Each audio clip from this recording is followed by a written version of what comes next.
So Zanjeer Drama's game is going so strong and I have literally three theories. वैसे तो बहुत सारी incredible theories आ रही हैं जिसके लिए लोग जो है वो पागल हो रहे हैं, crazy हो रहे हैं जंजीर ड्रामा के पीछे. And I would like to appreciate, first of all, I would like to praise Farhad Ishtiaq. इतनी जबरदस्त script. Farhad Ishtiaq is just a phenomenal writer, a great Pakistani drama writer. जो कोई सा भी ड्रामा देते हैं, चाहे वो हम सफर हो, यकीन का सफर, कभी मैं कभी तुम, या फिर जंजीरें हो, हर ड्रामा जो है वो ट्रेंड करना बहुत जरूरी होता है. I am not saying there are not any loopholes और any loose ends in the story. हर स्टोरी के अपने लूप होल्स होते हैं, लूज एंड्स होते हैं, बट स्टिल जंजीरें game is going so strong. और फरहद इश्तियाक की स्क्रिप्ट में ऐसी ट्विस्ट एंड थ्रिल्स होते हैं that we can't help but get ourselves interested. It's जंजीरें इज ट्रेंडिंग एवरीवेयर. तो गाइस इसके बारे में मैं आज बात करूंगी. जल्दी से दी हॉट प्लैनेट सब्सक्राइब कर लीजिए and don't forget to like and share the video.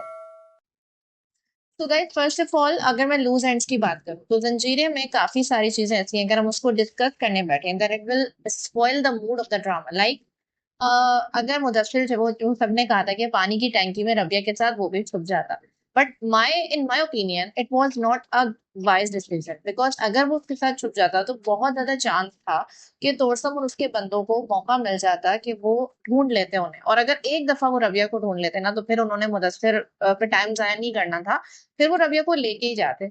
लेकिन मुदस्सिर ने सिर्फ और सिर्फ टाइम बाय करने के लिए रबिया को छुपा के खुद जो है वो ये डिसाइड किया कि वो कमरे के अंदर रहे और इस कमरे में कोई भी आए तो वो उससे लड़ेगा. और मीनवाइल वो सरबुलंद को कॉल कर चुका था कि वो पहुंचे, तो वो इंतजार कर रहा था हेल्प पहुंचने का.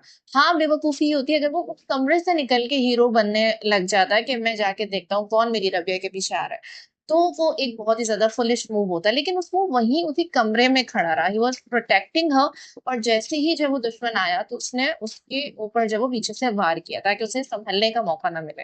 First of all it was like कि वो जीत जाएगा, वो बचा लेगा रबिया को, इतनी देर में सरबुलंद पहुंच जाएगा. लेकिन जो है वो तोरसम ने पिस्टल उठा ली और पिस्टल उससे चल गई. तो मेरे नजदीक जब उस बात का यही जवाब बनता है. इसके अलावा भी बहुत सारी बातें थी, जैसे तोरसम जिससे भी पूछ रहा है सबको पता है रबिया के वेयर अबाउट्स के बारे में. अगर इन्होंने इन हालात में शादी की थी, this should have considered this thing कि वो रबिया की वेयर अबाउट्स को बिल्कुल सीक्रेट रखें, किसी को भी ना बताएं कि वो इस्लामाबाद जा रही है, वो कहाँ जा रही है. हाँ ओके, इट इज गुड कि बारात जो है वो वहीं पे आनी थी और हर चीज वो अपनी मर्जी से शादी में नहीं करवा सकते थे.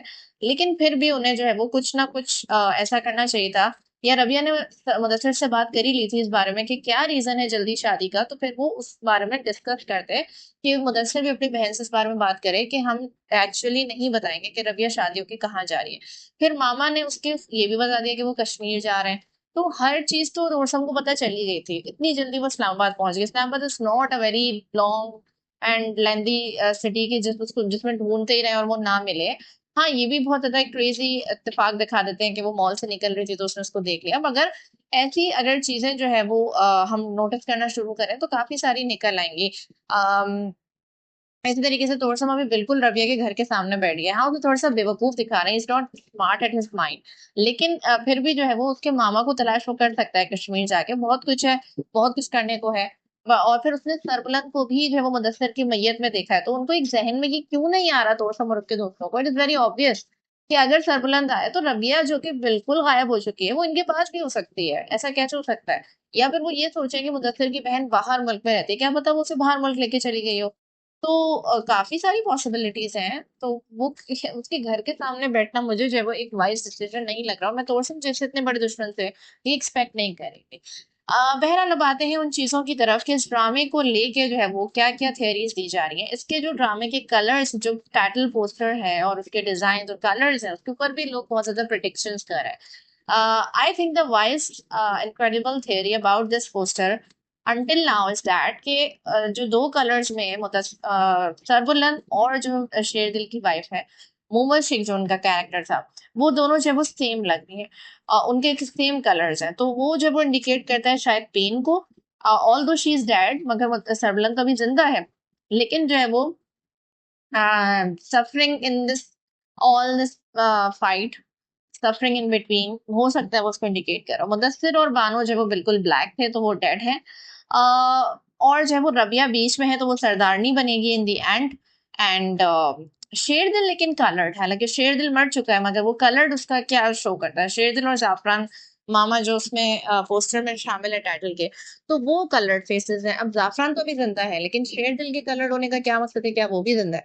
तो many incredible theories are being made. और फिर सीवी राहील जिन्होंने वो लेडी जो कि प्रिडिक्ट करती है शहरबानो का हाथ देख के कि फोन और जो है वो कहती है इस्तगफार किया करो, उन्होंने जो है वो भी एक ऐसी पोस्ट कर दी है जिसने तबाही मचा दी है, हलचल मचा दी है कि वो आती है, शहर वालों को देखती है and may be she is treating just like हम नेटफ्लिक्स की ओटीटी सीरीज या मूवीज में जिस तरह हम देखते हैं ना कि एक कोई ऐसी लेडी होती है जो कि अपनी हर्बल ट्रीटमेंट्स और अपने कुछ इस तरीके की चीजों के जरिए एक वाइस लेडी ले जाके छुपा देती है और फिर जो है वो उसको ट्रीट करती है और उसको मोर पावरफुल बना के वापस भेजते हैं। तो ये भी एक कहानी हो सकती है। एक कहानी ये बन रही है कि शेरदिल का सिर्फ हाथ मिला था।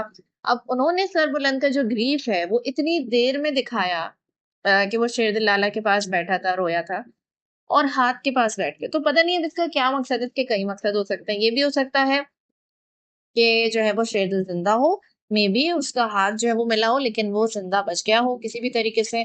शहर बानो का भी कुछ पता नहीं चला। ये लोग जिन जिन लोगों की जो वो डेड बॉडीज इस तरीके से नहीं दिखा रहे हैं, तो मगर खैर शेरदिल और उसका तो पूरा जनाजा हुआ था। I think we are over thinking that Shehar Bano की ऑल दो डेड बॉडी नहीं दिख रही, बट फिर भी जो एक ग्रेव डिगिंग सीन है ओएसटी में, जिसको सब यही कह रहे हैं कि वो रात का वक्त था, कब्र खोदी जा रही थी, तो वो सीन अभी इन्होंने ड्रामा में दिखाया नहीं है। वो कोई ऑब्वियसली वो कोई आगे जाके सोचेगा, जैसे अभी सरबुलंद ने पीछे का सोचा शेरदिल की डेड बॉडी के पास जब वो पहुंचा था इंसिडेंट के सीन पे, तो इस तरीके से हो सकता है वो ग्रेव डिगिंग का सीन भी कोई बाद में सोचे, लेकिन अभी उसको नहीं दिखाया। अभी सिर्फ ये दिखाया है कि शहरबानो अपने भाई के हाथों में मर गई या दम तोड़ गई, जो कि हमें लगा। और उस वक्त फजर की अजानें हो रही थी एंड बिजली कड़कती है, अजान हो रही है, बीजान की तस्बीह टूट जाती है, तो सारी चीजें तो इंडिकेट कर रही है बानो की डेथ की तरफ।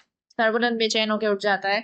और फिर जब हमने सोराब लाला को भी देखा कि वो जो क्लिफ के ऊपर बैठ के जो इतनी जोर से चीखता है and he is grieving his sister, so मेरा ख्याल से तो वो मरी गई होगी। लेकिन अब इसमें कुछ चीजें या तो भाई ने ही छुपा दी है, या वो जो आंटी हैं जिन्होंने प्रोटेक्ट किया था वो लेके चली गई हैं, या फिर एक जो तीसरा पर्सन भी इन्वॉल्व है वो मुलाजिम जो कि सुराब लाला का स्पेशल मुलाजिम है और जिसने वो दुपट्टा ढूंढ के दिया है शहर बानो का, वो कहीं ऐसा तो नहीं कि इन्वॉल्व है और वो बाद में सरबुलंद को कुछ बता दे और उसने छुपा लिया हो। कुछ ऐसी चीज हो, क्या पता वो सुराब लाला और शेरबानो दोनों का वफादार हो और शेरबानो की देख के उसने जब वो कबर खोदने का बोल के उसको कहीं छुपा दिया हो।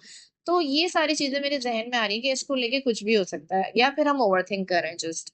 एंड मेरी जो कुछ थियरीज हैं जो कि बहुत ज्यादा मैं एक्सपेक्ट कर रही हूँ। अच्छा, अब हमने नेक्स्ट एपिसोड में भी देखा कि सुराब लाला शायद पिट रहे हैं सरबुलंद से। अब इतनी जल्दी क्या सरबुलंद को उनकी हकीकत का पता चल जाएगा? फिर कुछ लोग इस बारे में भी बात कर रहे हैं कि सरबुलंद ने सुराब लाला ने को जब वो देख रहा था ड्यूरिंग द अनाउंसमेंट के बानो घर से गायब है, तो उस वक्त वो जिन आंखों से देख रहा था बजाय परेशान होने के, वो सुराब लाला को बहुत अजीब नजरों से देख रहा था, just like he knows something, he has something deep buried inside his heart, वो जो कह नहीं रहा है। और बाद में वो एक्चुअल परेशानी और जो हवाइयां उड़ी है ना उसकी, वो उड़ी है उसका खून वाला दुपट्टा देख के। तो क्या वो अब तक ये समझ रहा था कि ये सब ड्रामा चल रहा है, बानो कहीं नहीं गई होगी? क्या वो ये सब एक्सपेक्ट नहीं कर रहा था? ऑल दो उसके अराउंड इतनी डेथ्स हो रही हैं, तो उसने क्या एक्सपेक्ट किया था कि वो कोई किसी की डिसअपेरेंस की बात हो रही है तो he himself should have checked Bano's room, लेकिन वो नहीं गया। तो बीजान को भी वो कंसोल कर रहा था कि परेशान नहीं हो, यही होगी, जैसे उसको कोई फर्क नहीं पड़ रहा इस बात से ज्यादा, लेकिन ऐसा हुआ।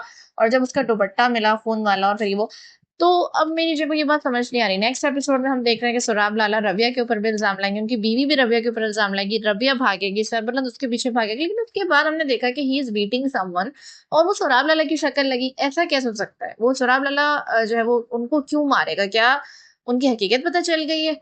तो ये सारी बातें जो है वो अभी बहुत कंफ्यूजिंग है। नेक्स्ट एपिसोड बहुत धमाकेदार होने वाली है, अभी समझ नहीं आ रहा। Although the most wildest theories या वाइल्डेस्ट थ्योरीज या कह लें या इनक्रेडिबल थ्योरीज, टॉप 3 थ्योरीज जो कि मैं जहन में रखी हुई हूँ, जिनमें मुझे सबसे पहले या तो ये लगता है कि जो है वो अ, ये शहर बानो हो सकता है मे बी कि जिंदा हो and she will come back to tell the story and to tell the reality of his brother, क्योंकि फिर उसके भाई की हकीकत कैसे खुलेगी? या फिर मुझे ऐसा नहीं लगता, क्योंकि मुझे लगता है रबिया का रोल फिर क्या रह जाएगा, रबिया ने ही एक्चुअली सुराब लाला की हकीकत बतानी है। दूसरी मुझे लगती है कि तोरसम जो है वो बेशक वो मुदस्सिर के कत्ल में तो इन्वॉल्व है, लेकिन ये जो सारी फैमिली फ्रॉड्स हो रहे हैं, इसमें भी जो है वो तोरसम के खिलाफ बहकाने में शेरदिल को सोराब का बहुत ज़्यादा हाथ था। और मुझे ऐसा फ़ील होता है कि जो बीजान है, उन्होंने या स्टोरी जो फर्स्ट एपिसोड थी, स्टार्ट ही इस तरीके से हुई थी कि जो बीजान के हस्बैंड थे, सरदार हयात खान, वो जो बदले में मिली हुई औरत का बच्चा लेकर आ गए थे, जो कि उनका बच्चा भी था, तोरसम। और उन्होंने अपनी वाइफ से कहा कि तुम इसको पालोगे। तो उन्होंने कई लोगों को दुःख दिए। एक तो वो बदले में मिली हुई औरत, उसका बच्चा, उसकी माँ नहीं रही, फिर वो बीजान को लाके दे देते हैं। उनके साथ भी अलग गलत हुआ, लेकिन मैं ये कहूँगी कि मुझे ये था कि बीजान ने उस बच्चे को इनकार कर दिया। उन्होंने उस बच्चे को जो है वो एक्सेप्ट करने से इनकार कर दिया, रिजेक्ट कर दिया एंड उसके साथ बहुत ज़्यादा नाइंसाफ़ी हुई है। ऑल्दो अब वो एक बहुत ज़्यादा जो है वो एक खतरनाक इंसान और एक बुरा इंसान बन चुका है हिमसेल्फ, लेकिन फिर भी ऐसा है कि चूँकि उन्होंने एक नाइंसाफ़ी वाली चीज़ की, उस बच्चे को उसका हक नहीं दिया, जबकि उसके पास सरदार हयात खान का नाम था, वो उसका बाप था। और उसको हमेशा जो है वो एक ज़िल्लत के उसमें रखा। तो मुझे ऐसा लगता है कि क्या इसकी सज़ा तो नहीं मिल रही बीजान को, क्योंकि वो खुद ज़िंदा हैं, but she is seeing her children suffering and dying all along. वो देखती है शेरदिल मर चुका है, उसकी बीवी मर चुकी है, उसकी शहरबानो चली गई, उसका सुराग लाला जिसको उसने बच्चों की तरह पाला वो आस्तीन का साँप निकला, उसकी बीवी बर्बाद हो रही है। और जब वो सरबुलंद उसका बेटा किस कदर जो है वो ख़त्म हो चुका है इन चीज़ों के दरमियान, वो अपनी हँसी खो चुका है। तो क्या ये कारमा है बीजान का कि वो जो है वो जिन्होंने ये चीज़ें स्टार्ट हुई थी उनकी वज़ह से, उनकी तरफ से, क्या ये चीज़ उनके सामने आ रही है? क्योंकि हमने देखा है कि जो बड़ों का किया है वो औलाद के सामने आता है। उन्होंने किसी मासूम औरत की, बेशक तोरसम अब एक मासूम इंसान नहीं है, लेकिन वो किसी मासूम औरत का बेटा ज़रूर था और उन्होंने उसकी औलाद की लाज नहीं रखी। उस औरत का उसमें कोई कसूर नहीं था। तो वो उसका बच्चा रुला और उसकी आहें तो क्या उनकी औलाद के सामने ये सब आ रहा है इसी वज़ह से? ये भी मेरी जो है वो सेकंड थियरी है। And the third one is कि रवि और सबनम की शादी नहीं होगी, we are actually rooting for them. लेकिन ऐसे क्या सर्कमस्टांसेस होंगे कि रबिया जो है वो शादी कर लेगी और मुझे लगता है कि रबिया का हवेली में आने का मकसद ये है कि वो लीड करेगी, यहाँ से सरदारनी बनेगी या फिर इन दोनों की शादी हो जाएगी और वो मिलके एक ऐसा सिस्टम राइज करेंगे इस इलाके में जहाँ पे किसी के साथ ज़ुल्म ही होगा, किसी की औरत बदले में दी और ली नहीं जाएगी और जो है वो कोई पावर और अथॉरिटी के लिए जंगें नहीं हुआ करेंगी। मुझे जो है वो ये लगता है कि अभी नेक्स्ट एपिसोड में ये होने वाला है कि या तो रबिया सुराब के बंदों से बच के भागेगी और तोरसम और उसका क्या होगा वो ट्रैक मुझे अभी कुछ समझ नहीं आ रहा। लेकिन ज़ाफ़रान मामा का भी हमने एक टीज़र देखा कि नेक्स्ट एपिसोड का कि जिसमें वो कहता है कि उस लड़की के पीछे भाग रहा था ना वो। अब पता नहीं उसके बाद आगे की क्या बात है, या तो उनके बंदों ने उस लड़की को देख लिया है कि वो सरबलन के पास है।